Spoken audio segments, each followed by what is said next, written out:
hivyo hivyo natangaza ya kwamba Yesu ana mpango na wewe. Yesu ana mpango na wewe, ana kusudi tu yako. Nimemwona Yesu akiokoa, nimemwona Yesu akibadilisha maisha yangu. Nazungumza na wewe hapa. Nilikuwa mpiga ramli, nimezaliwa katika nyumba ya utumwa wa kichawi. Yesu akanitafuta, akaniokoa, akaniita mwanangu, njoo kahubirie watu wa habari njema, njoo katangazia habari watu wa habari ya wokovu. Na leo nimesimama nikiwa na ujasiri, nimelibeba jina limoja, ni jina la Yesu. Nina ujasiri wa kusema Yesu anaokoa, Yesu ni Bwana. Hata kama umekuwa hapa ndesifuri kwa miaka mingi, umekuwa mvuta bangi kwa muda wa miaka mingi, watu wamekatia tamaa, Yesu amebadilisha majambazi wakawa watumishi wa Mungu. Walioshindikana wakawa watumishi wa Mungu, wakahubiri Injili. Wengine tulifukuzwa, tulilaniwa kwa sababu ya matendo yetu machafu. Na kuzungumza na wewe, sio kwamba nilikuwa hivi, hapana. Nilikuwa mwovu kweli kweli, ila Yesu achukuliwe Bwana. Yesu Kristo, Yesu Kristo. Inatangaza natoa neno la kinabii, kama hapa kuna mtu mmoja ana haya, hata ukatae ukubali, ninasema utaokoka tu.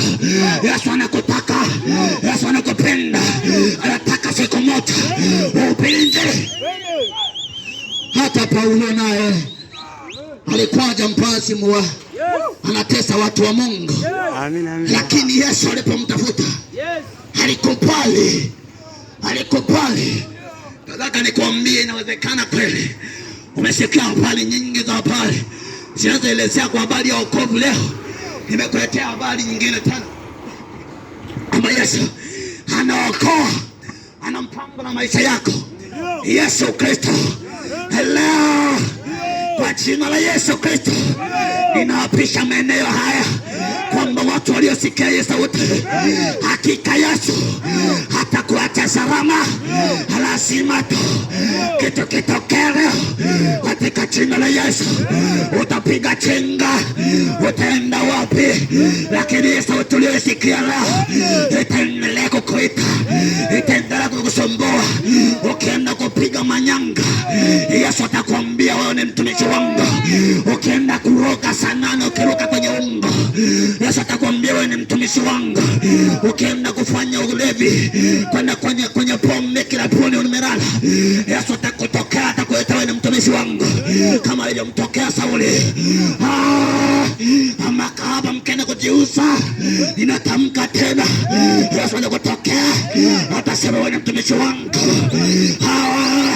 Majambazi mkenda kuipa na kuchomoa, Yesu atasema na wewe ni mtumishi wangu. Yesu utaenda kuacha salama, hawezi na wahuni.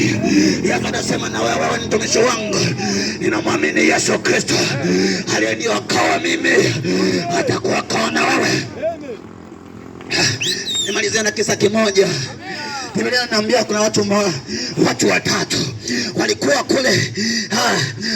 kule kwenye nchi ya ugeni walikokuwa Babeli. Mfalme Nebukadneza akasimamisha sanamu yake, akaambia Shadraka, Meshaki na Abednego pamoja na Wayahudi wote, nimetangaza hakuna mtu mwingine kuabudiwa isipokuwa sanamu ya mfalme.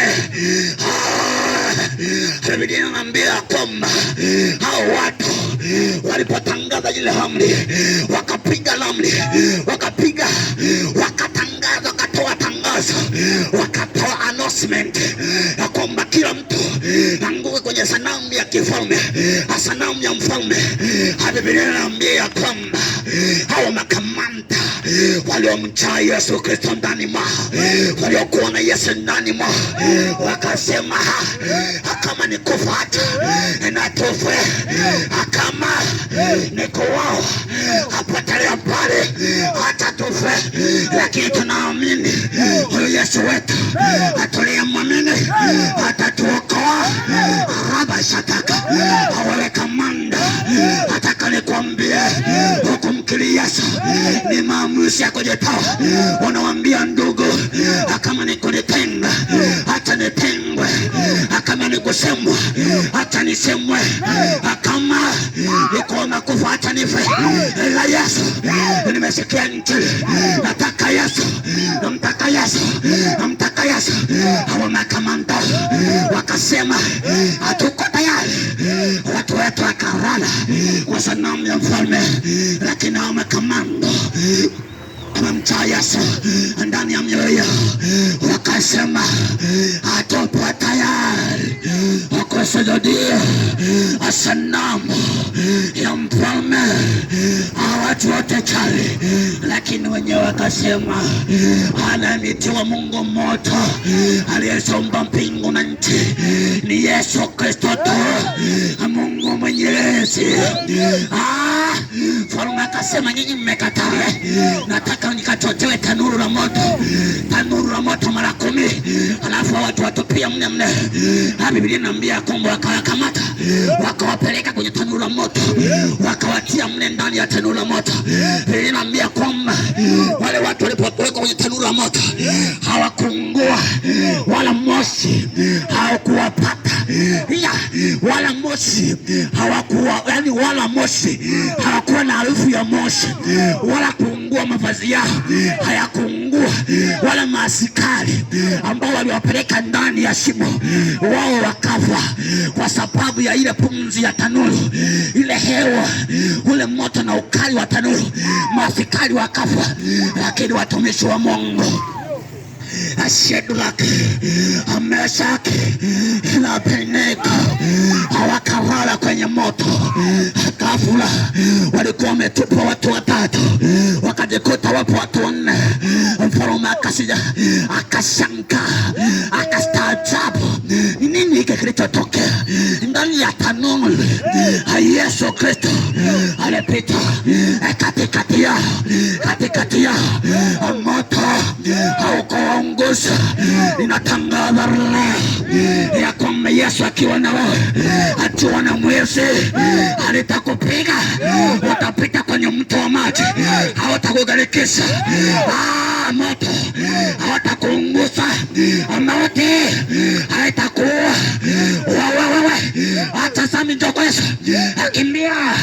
Hata zambi, kuna watu hapa wameteswa na zambi, hata akimbia.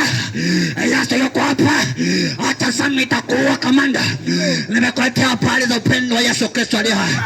Jioni ya leo nataka nimeita mtu mmoja asema kwamba mimi ni mchawi, mimi ni kahaba, mimi ni mongo, mimi nimekuwa mbea, mimi nimekuwa mwasherati, mzinifu, mimi nimekuwa mshirikina, nimeroga biashara za watu wameshindwa kufanikiwa, mimi nimekuwa mtu ambaye sifai.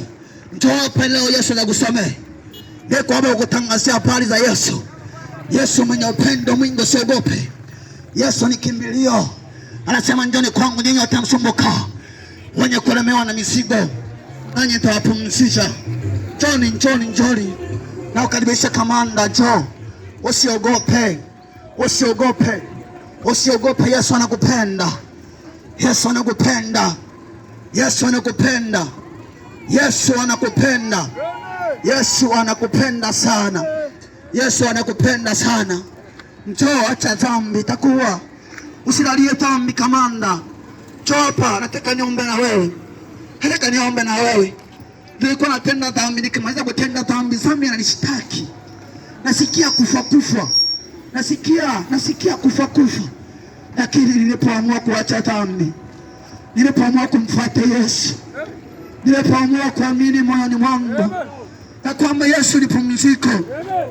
Dhambi hatuishindi kwa sababu tuna dini. Inawezekana unasali na kuswali, lakini Yesu dhambi imekupiga. Dhambi umeshindwa kuacha. Umeshindwa kuacha vuta bangi, umeshindwa kuacha sigara, umeshindwa kuacha wizi, umeshindwa kuacha uasherati, umeshindwa kuacha uzinzi, umeshindwa kuacha uchawi, umeshindwa kuacha umbea, umegombanisha ndoa za watu, wewe unatembea na wanawake za watu. Dini haiokoi mtu, dini haimtoi mtu kwenye dhambi, ila wokovu ndio unakutoa kwenye